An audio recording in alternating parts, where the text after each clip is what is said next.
జాతీయ స్థాయిలో ఉత్తమ డైరెక్టర్ రాజమౌళి, జాతీయ ఉత్తమ నటుడు విక్రమ్. ఏంటి అవార్డ్స్ అనౌన్స్ చేసి 24 గంటలు కాకముందే మారారా ఏంటి అనుకుంటున్నారా? ఇదంతా సోషల్ మీడియాలో జరుగుతున్న డిస్కషన్ పాయింట్ అండి. బాహుబలికి బెస్ట్ నేషనల్ ఫిల్మ్ అవార్డు రావటాన్ని ఎవ్వరూ తప్పుపట్టడం లేదు. అయితే డైరెక్టర్ విషయంలో కాంట్రవర్సీలకు తెరలేపారు నెటిజన్లు. బెస్ట్ ఫిల్మ్ అయినప్పుడు బెస్ట్ డైరెక్టర్ ఎలా కాకుండా పోతాడు అని క్వశ్చన్ రైజ్ చేశారు.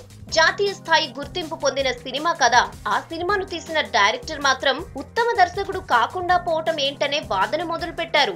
అంతేకాదు, రాజమౌళి వర్సెస్ బాజీరావు మస్తాని తీసిన భన్సాలి నెక్ టు నెక్ పోటీ పడ్డారని జ్యూరీ సభ్యులు చెప్తున్నారు. ఇద్దరిలో బెస్ట్ డైరెక్టర్ భన్సాలి అని తేల్చారట.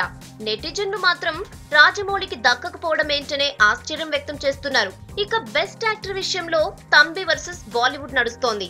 ఐ మూవీలో విక్రమ్ నటన అద్భుతమని, అందరూ అవార్డు వస్తుందని భావించామని, రాకపోవడం ఏంటని విక్రమ్ ఫ్యాన్స్ తెగ ఫీల్ అవుతున్నారట.